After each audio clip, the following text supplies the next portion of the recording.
शादी के बाद बहू का मायका।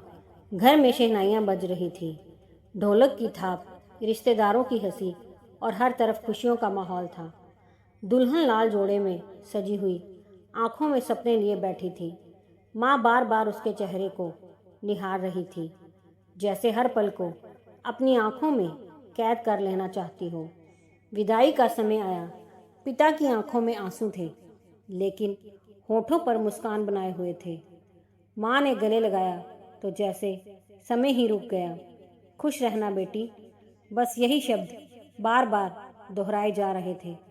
बेटी चली गई, एक नए घर, नए रिश्तों और नई जिम्मेदारियों के साथ।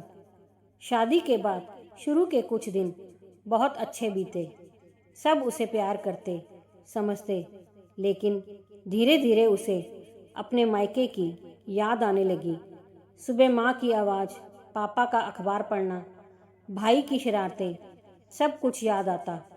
एक दिन उसने हिम्मत करके सास से कहा, माँ जी, क्या मैं इस रविवार मायके जा सकती हूँ?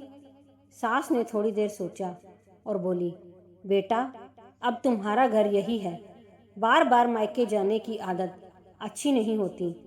ये सुनकर उसका दिल टूट गया। वो चुपचाप अपने कमरे में चली गई और तकिए में मुंह छिपाकर रोने लगी। रात को उसके पति ने पूछा, क्या हुआ? वो बस इतना ही कह पाई, मुझे माँ की बहुत याद आ रही है। अगले दिन कुछ ऐसा हुआ जो उसने सोचा भी नहीं था। सुबह सास उसके पास आई और बोली, बेटा, तैयार हो जाओ, हम मायके जा रहे हैं।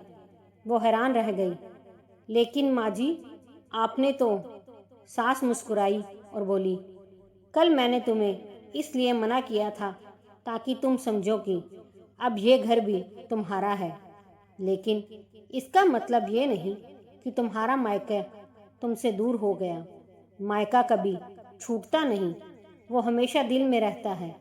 उसकी आंखों में आंसू थे, लेकिन इस बार खुशी के। मायके पहुंचते ही माँ ने उसे गले लगाया, जैसे वो फिर से वही छोटी सी बच्ची बन गई हो। उस दिन उसे समझ आया, शादी के बाद लड़की का घर बदलता है, लेकिन उसका मायका नहीं। सीख, एक लड़की दो घरों को जोड़ती है, एक जहां वो जन्म लेती है और दूसरा जहां वो अपना नया जीवन बनाती है। ज़रूरत है बस समझ, प्यार और थोड़ा सा अपनापन देने की, ताकि वो कहीं भी रहे खुद को अकेला महसूस ना करे। कभी भी बहू से उसका मायका मत छीनो, क्योंकि वहीं से उसकी मुस्कान शुरू होती है। दोस्तों, अगर कहानी पसंद आई हो तो लाइक, सब्सक्राइब, शेयर ज़रूर कीजिए।